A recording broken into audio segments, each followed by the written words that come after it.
Bonjour à tous. D'accord. Merci d'être là. Merci pour cette invitation. Vraiment ravie de pouvoir vous montrer un petit peu ce sur quoi on travaille d'une façon très renforcée et acharnée depuis plusieurs années sur cette problématique-là de la radicalisation.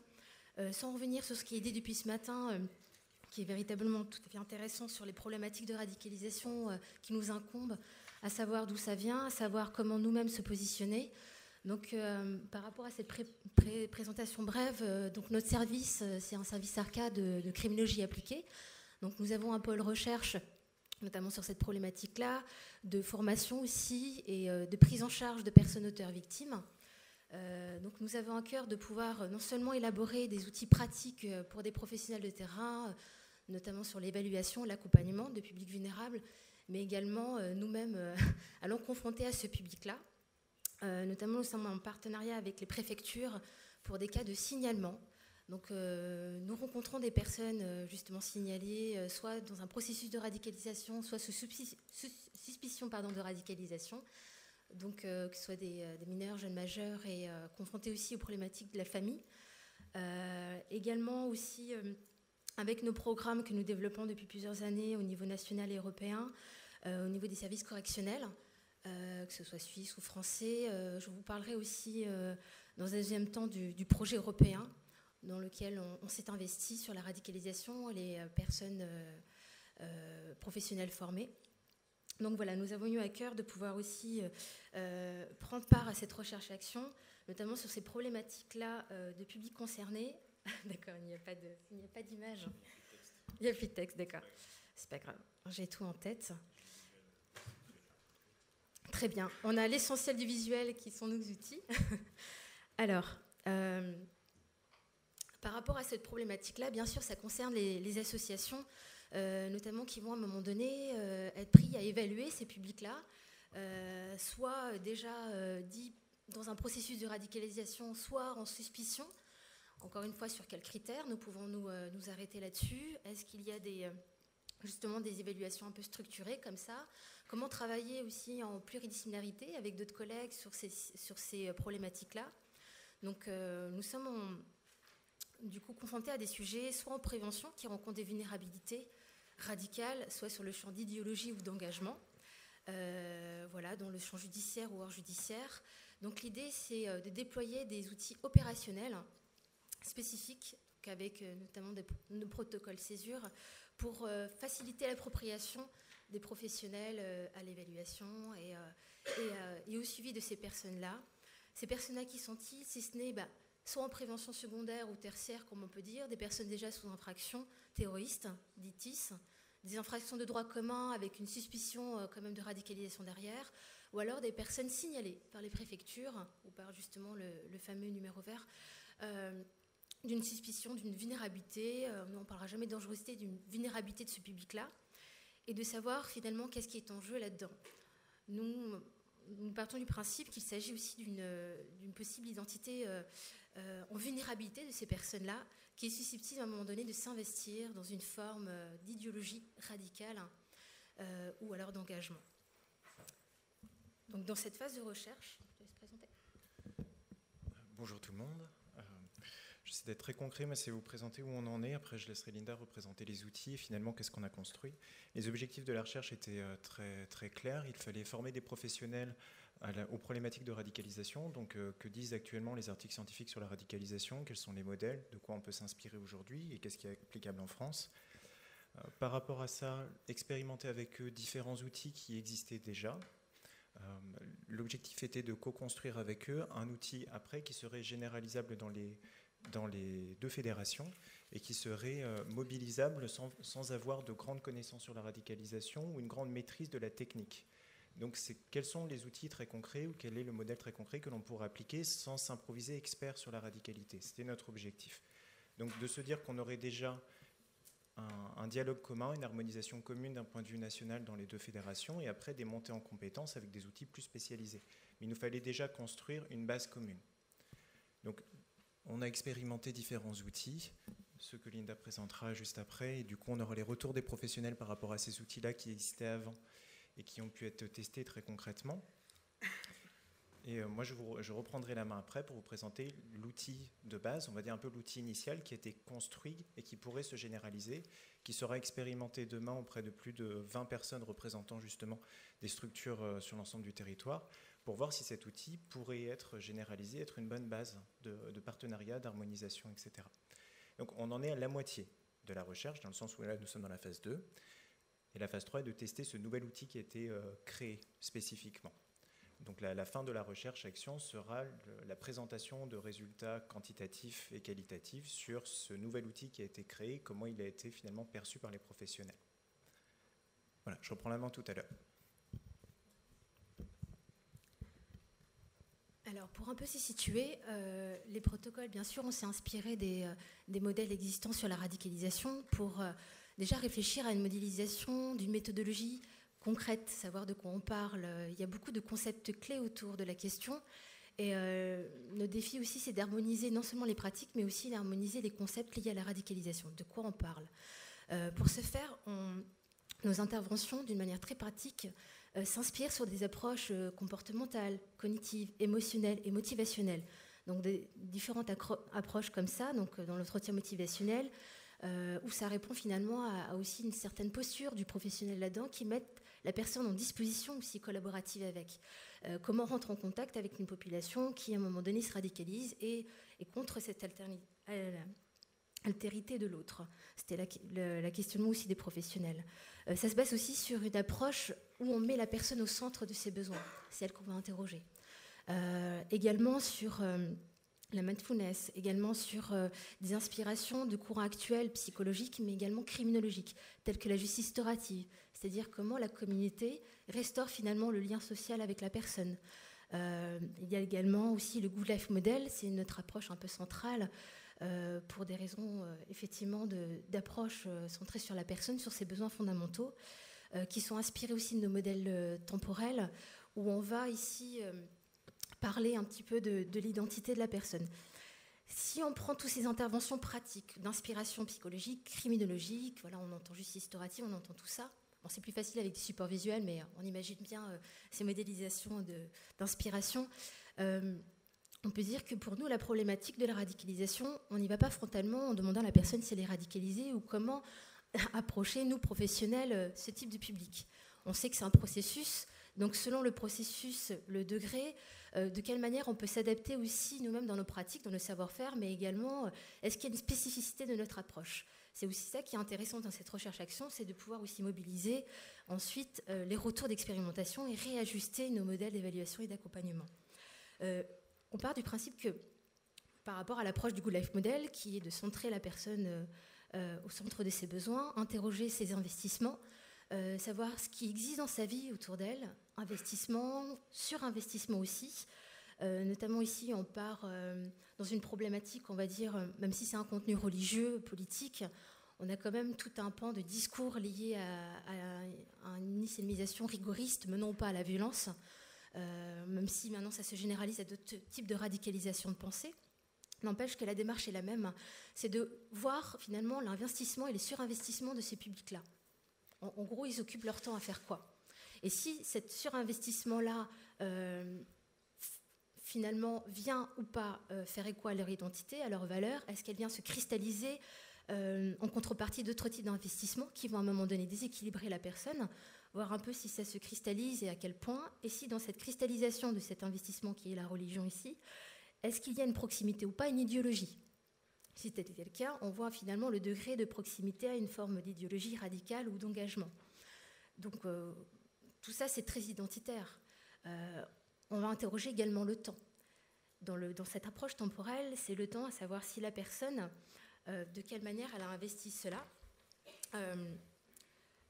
C'est-à-dire elle a investi cette sphère-là qui est devenue prioritaire pour elle, comment ça évolue pour elle, avant et après le processus radical. Et ce qui est intéressant, c'est d'interroger également cette personne-là qui est au centre finalement de notre prise en charge, un peu dans un angle socio-cognitif, ce qu'elle pense elle-même d'elle, de son évolution. C'est ça qui est tout à fait intéressant. Dans ce type d'accompagnement-là, d'inspiration justement de modélisation criminologique très complémentaire, il y a aussi une modélisation d'un travail en pluridisciplinarité. On entend beaucoup parler de ce mot-là. Nous, on l'a conçu en 3 cercles. En 3 cercles d'intervention concrets qui correspondent finalement à structurer notre approche professionnelle. Où nous avons tout d'abord un premier cercle primaire qui est lié à l'approche de la personne elle-même, où ce sont les professionnels qui vont vers elle pour la soutenir dans son insertion professionnelle, sociale, en restaurant le lien finalement. Dans un second cercle, donc c'est toujours proche de la personne elle-même, où on aura des méthodes beaucoup plus réhabilitatives. On va demander à la personne elle-même d'être dans une disposition collaborative avec nous dans ces types de programmes, donc réhabilitative individuelle ou groupale, qui correspond finalement à aider la personne à avoir une acquisition plutôt de compétences psychosociales, en lien avec la problématique tant sur ses vulnérabilités ou tant sur la radicalisation.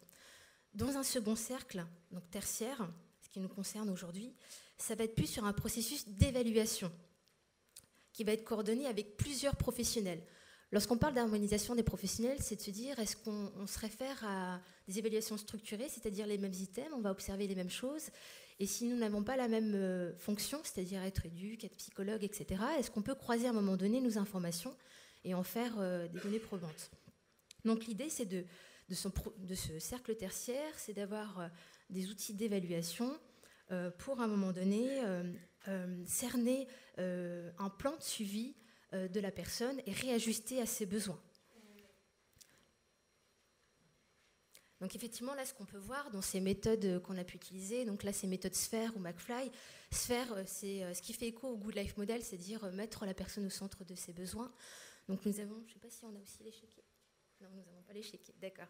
On a des médias un peu en systémie, des supports très concrets qui permettent aux professionnels de pouvoir être mis en contact avec une personne sans pour autant se confronter à cette problématique de radicalisation, mais plutôt interroger d'une manière globale ses investissements, comme je vous ai dit précédemment, sur quoi elle passe son temps. Et puis les choses qui ne sont pas investies, est-ce que c'est des choses qui sont plutôt liées à des regrets, à des éléments un petit peu polluants, un petit peu fantômes, et on va travailler là-dessus. Des éléments aussi affectivement manquants. Donc si vous voulez, dans un premier temps, à travers ces outils de mise en contact, on a un lien qui va se créer avec la personne sur ce qu'elle investit, ce qu'elle n'investisse pas et ses besoins fondamentaux. On a également ici une approche basée sur un accompagnement, on va dire, plutôt en réalité virtuelle. Donc c'est toujours ce même public-là qui peut être en grande vulnérabilité, soit de verbalisation, soit de conscientisation, un petit peu cristallisé autour d'une radicalisation de pensée, impossibilité d'y accéder à un autre type de langage. Donc cet aspect-là, un peu en réalité virtuelle, qu'on a pu proposer dans nos programmes, ça aide à l'accompagnement donc, du professionnel, mais avec l'aspect très immersif, la personne est dedans et elle est dans ce qu'il se joue pour elle, selon ses besoins. Et on peut voir directement l'écart qui peut jouer entre ses investissements de vie et finalement ce qui est de l'ordre de ses besoins fondamentaux. Par quels moyens elle va aller chercher, et si c'est un moyen adapté ou inadapté finalement, et comment l'accompagner là-dedans. Nous avons enfin ici des évaluations plus structurées, donc des évaluations qui prennent compte finalement des facteurs, c'est très statique, hein, des facteurs de disposition en fait, au changement de la personne, à sa motivation, des facteurs ici scindés en facteurs de risque, facteurs de protection, quelles sont les ressources de la personne, quelles sont ces vulnérabilités-là, qui vont nous donner des seuils de vulnérabilité. Aujourd'hui, par rapport à des articles scientifiques, on a 3 types de niveaux de vulnérabilité identifiés. Donc plus on monte dans les niveaux de vulnérabilité, et plus ce sont des accompagnements très précis. Niveau 3, par exemple, c'est des personnes qui sont vraiment très cristallisées autour d'un engagement radical. En général, les niveaux 3, on les retrouve en détention. Donc on a fraction déjà pour terrorisme. Nous, on va travailler plutôt sur des niveaux 1, des niveaux 2, soit en prévention, soit des personnes qui sont déjà sous emprise diverses de différents discours, en grande vulnérabilité, en ouverture cognitive, à aller chercher des réponses un peu à leurs questions existentielles. Donc ça nous permet d'affiner notre accompagnement et notamment de le faire aussi en pluridisciplinarité, croiser les regards. Donc on va affiner finalement l'accompagnement par rapport à un besoin criminogène derrière sur est-ce qu'on est plutôt sur un processus idéologique pour la personne ou est-ce qu'on est plutôt sur un processus d'engagement, auquel cas derrière il n'y a pas encore une identité qui s'est formée, etc. En somme, on n'a pas le temps ici de traverser en détail tous nos apports, nos outils, mais c'est bien pour avoir l'idée d'harmoniser des pratiques par rapport à cette problématique qui nous incombe aujourd'hui, comment, professionnels de terrain, travaillons à l'harmonisation, à un langage commun aussi, Il y a aussi une prise en charge adaptée aux besoins des personnes aujourd'hui, notamment sur un accompagnement. Rapidement, avant de laisser la main à mon collègue sur justement ce fameux outil-là qu'on va vous présenter, qu'on a présenté aux professionnels, par rapport au protocole que nous avons mis en place. Alors, des mots. Donc, bien sûr, on pourra toujours se voir en aparté pour en parler. Nous avons aujourd'hui déployé beaucoup de formations sur cette question-là, d'évaluation d'accompagnement, que ce soit dans le milieu fermé, dans le milieu ouvert, donc notamment les préfectures. Nous sommes actuellement au cours d'une recherche européenne avec l'Italie et la Belgique. Donc on est assez fiers, nous Français, de pouvoir porter ce programme-là. C'est quand même assez inédit de pouvoir aussi avoir justement des évaluations, des outils harmonisés avec les enjeux dans tous les pays qui ne sont pas les mêmes. En Italie, on a un peu plus, un grand aparté, une problématique plutôt de mafia, mais une autre forme de radicalité aussi. En Belgique, ils sont traversés également par la même problématique que nous. Donc c'était... oui. C'était l'idée aussi de pouvoir avoir un recul aussi, être dans cette expérimentation, mais avoir aussi un recul à travers justement l'échange de comités scientifiques avec l'aide des universités qui vont valider l'impact de nos outils à l'université de Tours, de Liège, de Louvain, de Milan. Donc très fiers de ça aussi, qui nous permet nous d'ajuster, de voir vers quoi on tend et possiblement de pouvoir fournir un rapport d'ici la fin de l'année et début d'année prochaine sur ce programme-là. Donc voilà, ça va ensemble sur la volonté de pouvoir faire avancer les choses sur cette problématique qui nous traverse aujourd'hui. Je vais laisser mon collègue pour la main. J'essaie de retrouver en PDF l'outil en question puisque les images n'apparaissent pas, donc ça sera plus simple pour vous le présenter. Si j'essaie de résumer, pour que ce soit plus simple d'accès, concrètement la recherche-action, c'est une co-construction d'outils, de cet outil-là, à travers l'expérimentation d'autres outils existants. Pour faire ça, on a eu 2 fois 3 jours de rencontres avec les terrains, les sites d'expérimentation, puis de nouveau 2 fois 3 jours, puis 1 an de recherche-action d'expérimentation, puis de nouveau 2 jours en fait, d'échange avec les professionnels. Donc l'outil que je vais présenter et ce qu'il sous-tend découle évidemment des théories scientifiques actuelles, donc jusqu'au dernier qui est sorti en février 2019, qui s'appelle le modèle 3N de la radicalisation. Je reparlerai très rapidement, mais on n'a pas découvert l'eau chaude il y a 2 mois sur cette question-là. Du coup, il y a des théorisations de base qui reprennent pour la plupart du temps ce que l'on utilisait déjà et qui est expérimenté sur la radicalisation et qui se valide ou non. Donc on a essayé de voir ça avec les professionnels, mais on a vraiment essayé de construire ensemble et faire les retours par rapport à l'outil qui sera de nouveau testé et expérimenté pour voir s'il le tient dans le temps. Donc voilà, donc ce sont vraiment différents jours. Ce qui change des pratiques habituelles à la rigueur de recherche-action, où nous arrivons plutôt avec des outils préexistants que nous essayons de faire valider ou non. Là, le souhait était de créer avec les professionnels des nouveaux supports basés sur des choses qui existaient, mais d'adapter avec eux au maximum. Du coup, j'écoutais ce matin ce qui se disait, puis ma collègue, pour essayer de résumer cette approche, de voir un petit peu. Je viens toujours préparer avec un PowerPoint, et puis finalement, je parle toujours d'autre chose dans mes conférences. Donc, ceux qui me connaissent, ils sont habitués, mais bon, ceux qui ne me connaissent pas se diront, mais c'est bizarre, c'était pas au programme, ce truc-là. Si j'essaie de résumer, en fait, aujourd'hui en criminologie ou en criminologie clinique, de manière plus globale, on a vraiment différents modèles pour intervenir sur les violences, et notamment les violences extrêmes. On a des modèles qui sont centrés sur les risques et la gestion du risque. Ces modèles sont très intéressants parce qu'ils sont basés sur des données probantes, donc les principes d'efficacité. On a des modèles plutôt centrés sur les problématiques sociales et sociétales. Et on a des modèles plutôt centrés sur les approches psychothérapeutiques, d'où la question d'interroger les psychothérapeutes, les psychiatres, etc. On a un point d'accord dans tous ces modèles et qui est vraiment en jeu dans la radicalisation, c'est la démarche démocratique à fournir à l'usager. On ne peut pas venir devant une personne et avoir un regard arbitraire à son égard. Il faut qu'on puisse justifier nos pratiques, nos méthodes et expliquer pourquoi on interagit comme cela. Quand on parle d'harmonisation des pratiques, c'est surtout pas de rendre les professionnels finalement semblables et similaires. C'est de leur donner la capacité d'expliquer dans leur service à leurs collègues pourquoi ils ont été interrogés ces choses-là et pourquoi ils l'ont fait de telle manière. C'est un droit de regard aussi pour un usager qui correspond à nos sociétés, de se dire pourquoi finalement je suis traité de telle ou telle manière dans un accompagnement. Si l'évaluation revient à des critères qui sont personnels, nous arrivons à finalement des évaluations arbitraires.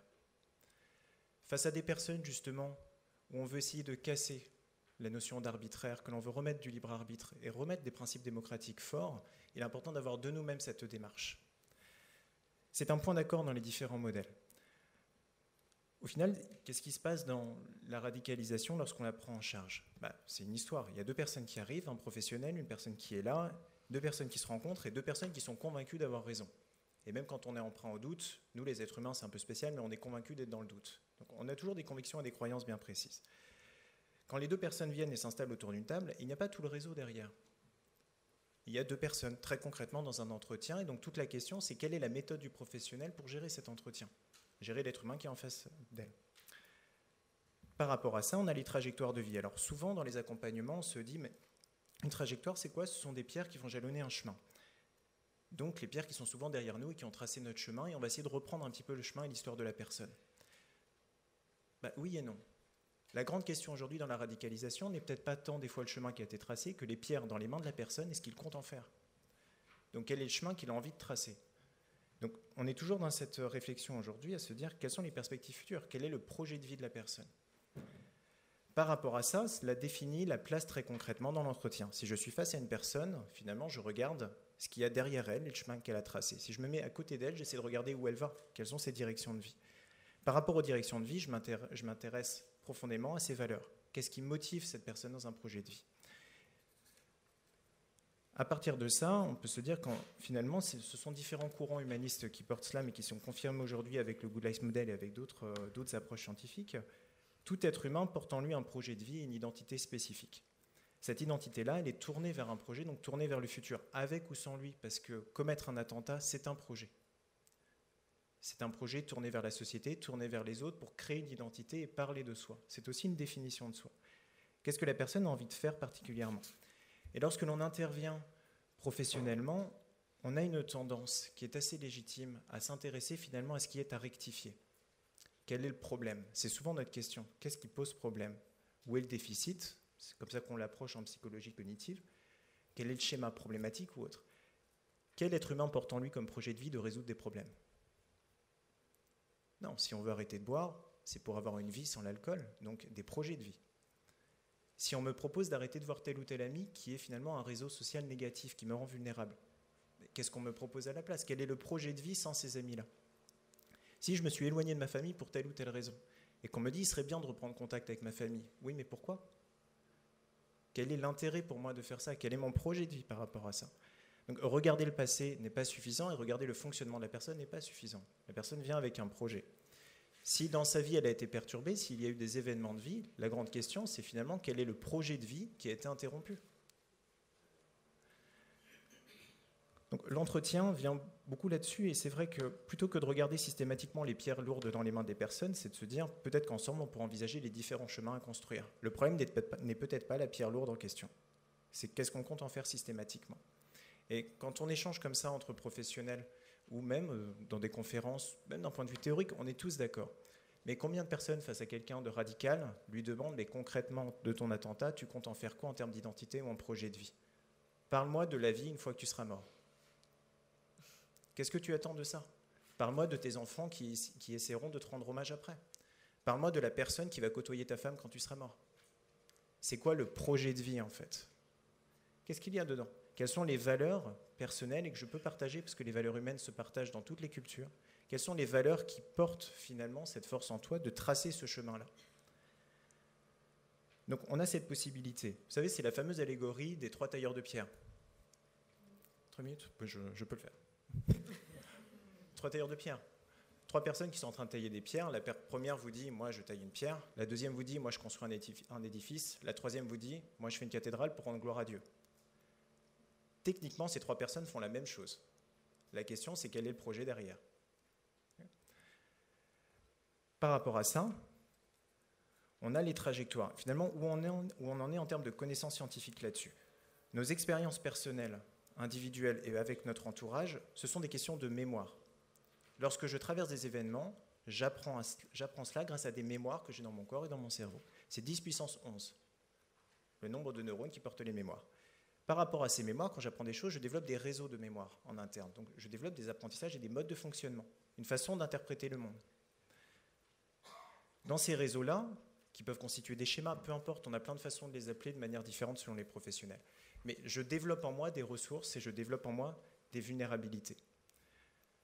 quelles sont les ressources que je peux mobiliser pour tracer une trajectoire et qui correspondent finalement à mon environnement social, c'est-à-dire qui ne nuisent pas à mon environnement social. Et quelles sont les vulnérabilités qui m'empêchent de tracer un projet de vie sans recourir à la violence. C'est cela que l'on va essayer de mobiliser. Donc lorsque l'on se dit quel est le problème, c'est plutôt qu'est-ce qui définit la personne dans son parcours de vie, passé, présent, futur, et qu'est-ce qu'elle est prête à mobiliser dedans. Donc en effet, ses croyances, ses convictions, ses valeurs et les comportements spécifiques, c'est ça que l'on va évaluer de manière très concrète. Les derniers modèles qui sortent sur la radicalisation font ça. Je parlais du modèle 3N, c'est Needs Narrativist Networks. C'est s'intéresser à quoi? C'est les besoins de la personne, la façon dont elle les interprète et finalement les convictions qu'elle a et comment elle les rend, et puis le réseau. Aujourd'hui, les plus grandes corrélations statistiques que l'on a là-dessus correspondent systématiquement à ces trois grandes questions. Donc, quels sont les investissements de vie, quelles sont nos convictions et quelles sont nos compétences psychosociales pour mettre en place nos projets de vie. C'est là où on a essayé de proposer un outil avec les professionnels. Il nous fallait un outil simple d'accès qui puisse être utilisé sans formation lourde, sans grande connaissance de la radicalisation, qui permette à la fois des premiers entretiens et une évaluation et qui soit généralisable. Donc, autrement dit, un outil un peu venu d'ailleurs, parce que ce sont des objectifs un peu contradictoires tout de même, tout cela. Donc, on a essayé de faire au mieux, mais ce n'est pas l'outil parfait, ça ne déradicalise pas, je reprends les propos, ça n'a aucun sens de dire ça. Donc, c'est un outil pour avoir une base commune sur quel est le projet de vie, quels sont les investissements de vie qui seraient en lien avec une trajectoire de radicalité. Il y a comment on va mener un entretien centré sur les investissements de vie. Donc par rapport à ça, alors là ils sont mis page après page, mais normalement c'est ouvert et du coup ça fait page de gauche, page de droite. Donc on va s'intéresser aux trajectoires de la personne. Dans les trajectoires, il y a passé, présent, futur, il y a ma trajectoire personnelle, il y a les trajectoires des personnes que je côtoie et surtout la manière dont j'interprète ça. Quelles sont les nouvelles personnes qui sont arrivées dans ma vie depuis que ma trajectoire fléchit, donc depuis qu'il y a des événements que je subis qui remettent en question mes valeurs personnelles. Et quelles sont les informations ou les personnes que je vais saisir pour me redonner du sens dans ma vie. Donc c'est de reprendre dans l'entretien ces compétences-là avec la personne. Le professionnel, derrière, a aussi une double page d'analyse qu'il peut partager s'il le souhaite avec la personne, il n'en est pas obligé, mais c'est une page d'analyse pour lui. Cette analyse, c'est dans le présent. Quels sont les facteurs situationnels, qu'est-ce qui est en jeu et quels seraient les points de vigilance par rapport à ce que l'on connaît dans la radicalisation. Quelles sont les dynamiques de fonctionnement, donc les valeurs personnelles, tout ce qui est de l'ordre de l'habileté émotionnelle, sociale et les gestions de pensée, donc l'habileté cognitive, l'esprit critique, on pourrait dire de manière plus globale sur ce qui est situationnel. Par rapport au passé, quels sont les facteurs historiques et les points de vigilance de manière globale sur les situations familiales, contextuelles et les ressources. Mais aussi quels sont les facteurs déclencheurs, qu'est-ce qui fait qu'aujourd'hui la trajectoire a tendance à fléchir de telle ou telle façon. Qu'est-ce qui fait qu'aujourd'hui on la détecte, cette personne. Comment l'individu qui est là en face de nous comprend en fait cette trajectoire-là. Donc quels sont les facteurs déclencheurs, par qui ça a été soulevé, quelles sont les conséquences pour la personne. S'il n'y a pas de conséquences pour elle visibles dans sa vie, elle ne souhaitera pas changer. Qui aimerait changer des habitudes dans sa vie dont il n'a aucune finalement répercussion au quotidien. Et quelles sont les perspectives futures en termes de projets personnels, mais aussi l'interprétation d'un avenir vis-à-vis des autres, lorsque l'on va installer une dichotomie ou une aliénation sociale. Et par rapport à cela, quels sont les points d'accord avec le professionnel sur une réceptivité ou une disposition au suivi. Qu'est-ce qu'on peut lui proposer? Donc les professionnels ont différentes pages pour prendre des notes s'ils le souhaitent, pour savoir si les entretiens ont été utiles ou non, les points de vigilance qui seraient soulevés, un avis général là-dessus, est-ce qu'il faudrait continuer dans cette voie ou pas sur chacune des périodes temporelles qui a été analysée, et une page finale qui permet de regrouper dans une même structure une harmonisation sans tomber non plus dans une des échelles, mais qui sera présentée peut-être par des collègues, des échelles critériées. On a une échelle qui a été expérimentée de 30 critères de vulnérabilité et 18 critères de ressources positives. Cela semblait compliqué sans formation d'encoder des items qui sont quand même très chargés d'un point de vue normatif. Donc nous sommes plutôt sur des grandes familles de facteurs en tant que point de vigilance à avoir pour proposer à la personne un suivi. Une évaluation ne sert qu'à accompagner pour essayer justement d'insérer au maximum ou de désengager des comportements qui seraient extrêmes.